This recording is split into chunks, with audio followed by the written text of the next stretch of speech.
I've been trying to make money online since the pandemic, and I want to share some of the stupid ways I've been losing it all. I mean, crypto is a fun way to lose money, isn't it? It's only after you lose money on a token called Come Rocket that you think, was that not what Warren Buffett would buy? All I can think about is trying to make money from a side hustle. And I've listened to every single goddamn YouTuber telling me that they have the answer. I've done Iman Gadzhi's agency course. I still don't have a Rolls-Royce Phantom in Dubai.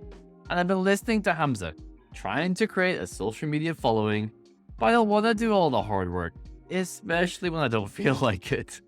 I've even done Ali Abdal's part-time YouTubers Academy. But do I really want to post videos for 2 years just to make enough money from ads to buy a burrito? Single serving?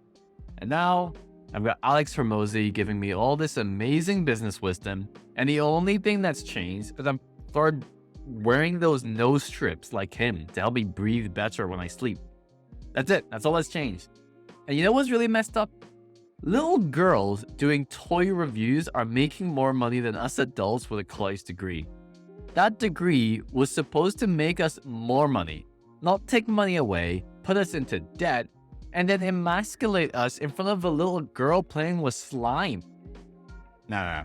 Something is missing, and we're gonna uncover it in this video. Or else, I'm gonna go to Toys R Us myself. I'll start doing my own toy reviews. Get me a new Transformer at the same time. Yeah. Let's see how those YouTuber kids compete with me when I'm doing drunk toy reviews, carving up my own niche that they can't compete in. I know what you're thinking though. Maybe it's my fault. Maybe it's me. I'm the problem. It's me. I mean, I think that too. But then I realize Logan Paul is out here making money by scamming people with his crappy NFT projects and getting away with it. So I'm thinking, I should scam people. No. The problem with that is then you get CoffeeZilla all over you. That guy is the real deal. Not the hero we deserve, but the one that we need. A Christian Texan wearing suspenders talking to a green screen robot. How did we get here? I don't know. I do love his videos though. They have inspired me to do my own kind of investigative journalism. If you see the previous videos on my channel, you may be shocked at how different they are to this video. Yep, I'm pivoting, trying something different. Like when Donald Trump decided to pivot and change his TV studio from the set of The Apprentice to the Oval Office.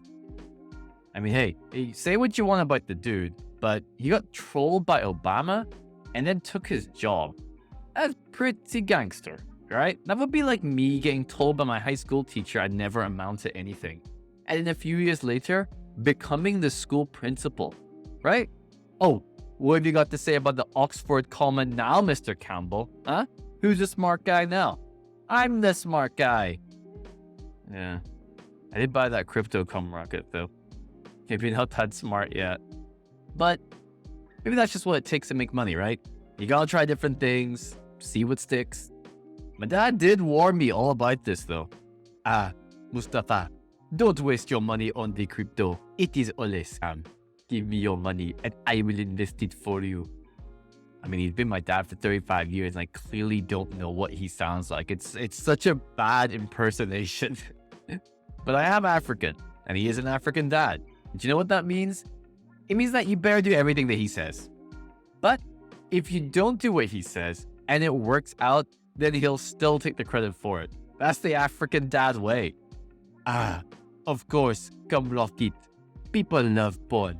I think I was the one who gave you the idea when I watched Warren Buffett talk about it at the Berkshire Hathaway shareholder meeting. Yeah, I'm sure you did, Baba. That's what we Africans call our dads, Baba. If I called him something like dad or daddy, I think I have to beat myself with his own slipper for doing something so cringe.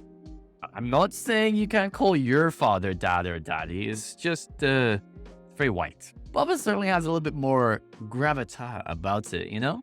I like to be called Baba. It's pretty gangster. Not sure if I want kids though. I mean, how am I going to afford raising a child when the cost of living crisis now means I can no longer keep up with the Kardashians? Do you think they need to share Netflix passwords? Yeah, every single person listening to this has been sharing Netflix passwords. And if you haven't, then you're lying, man. Why are you lying like that? Of course you have. Netflix passwords are the only type of passwords that you freely expose and share with others. You can't do that with any other type of passwords. Imagine sharing the password to Tidal. You wouldn't do that. Why? Probably because you don't want other people to know you use Tidal. And if you don't know what Tidal is, that is exactly my point. Get Spotify like a normal person. What the hell's wrong with you? But I mean, the Spotify ads aren't that bad, are they? I can't bring myself to pay for Spotify. It'd be like paying for the right to listen to the same 10 songs over and over again. That's all we do. We listen to the same songs. Especially as we get older and more nostalgic about how the music in our youth is better than the music now. My gym playlist is still just a combination of Rage Against the Machine, The Offspring, and Eminem. Which I now realize saying it out loud is making me sound white as hell. What would Daddy say? I know what he'd say. He'd say, Mustafa, what is this cum rocket business? How do you even see the PE ratio? It just says PEE ratio on the website. I clicked that button and I saw some disgusting stuff. Don't tell your mother. I mean, it's such a bad impersonation. He's not even West African. I do get it though. Times are tough now. The cost of everything has gone up, and social media makes you feel like everyone is living large except us. Makes us feel poor because being rich now means owning your own home, right? Do you remember when that used to be the bare minimum to own your own home? Now, if you own your own home, you're balling. And it feels years away from us doing that because we thought that buying GameStop and Tesla call options were a better choice than a house deposit. But as long as the math works out for you, go ahead, buy a house. I listened to that podcast, I Will Teach You to Be Rich by Ramit Sethi. I love that podcast. He talks to couples about their money problems. It's great. If you listen to it, you know that Ramit dude hates it when people buy homes without doing the maths. Buying only because that's what we're supposed to do. But buying a house without doing the maths is like buying the utilities on the Monopoly board. It feels like a good idea when you land on it, but is it really? You don't even know. I live in Singapore, so housing here is subsidized for Singaporean citizens and permanent residents. My soon-to-be wife is Singaporean, so we'll probably get one of those subsidized homes next year. I don't know. Maybe then I'll feel rich. I won't have to be wasting money chasing the next hottest business model. Like AI. Everything right now is AI this or AI that. Stuff is moving so fast, we'll all eventually be working for AI. Or some nerd younger than us who programmed the AI. Isn't that crazy to think?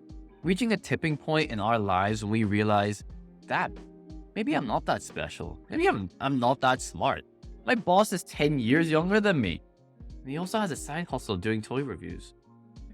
Nah, I mean, I don't think that's the right way to look at it. I kind of come to accept that entrepreneurship is almost like a lifestyle. It's just a hustle that's a part of us and always will be until we eventually start that thing that hopefully takes off. Not everyone can find that thing when you're a teenager like Zuckerberg did. Some of us may be like Colonel Sanders. You know, the chicken guy? That dude was 62 years old when he started KFC. Did you know that? Maybe the takeaway from that story is that our secret to success isn't 11 herbs and spices that's finger-licking good. It's perseverance, committing to learning, or as Simon Sinek says, seeing it all as an infinite game. Or maybe I'm just addicted to the next hot thing. I can't help myself from moving from one idea to the other. I'm so busy thinking about what I don't have, I don't pay attention to all the good things I do have in my life. Like someone else's Netflix passwords. I've heard happiness comes down to expectations. It's that gap between what you have now and what you want or expect to have for yourself. So managing expectations is one way to be happier. Not comparing ourselves to what we see on social media, which is basically just the fake highlight reel of everyone's life. And hopefully now, instead of giving Facebook and Twitter our valuable attention, we can just focus on Zuckerberg and Musk beating each other up. I think that would all make us feel better. In the end, all we can do is go outside, get some fresh air, move our body a little bit, eat something less processed. Perhaps then we can all strive towards being the kind of entrepreneurs that will focus more on giving value to people first, instead of figuring out how to take money from people with our side hustles. At least that's been a flaw of mine and what I'm going to try and focus on. And hey, if it doesn't work out, I mean, there's always drunk YouTube toy reviews. What could go wrong with mixing whiskey and slime? One thing I have always been interested in is comedy. I love watching stand-up comedy on YouTube. So I hope this first-time experiment of doing something different on my YouTube channel brought a few smiles to your faces. If you think I should keep doing more videos like this, or if you have any good feedback, let me know by commenting, liking, or subscribing. Until then, have a great day, y'all, and whatever you do, don't buy cum rocket. All right. Okay. Can do this. All right. Okay. All right. Do it again. Can do this. Bring it home. All right. Easy peasy. I wish it was easier.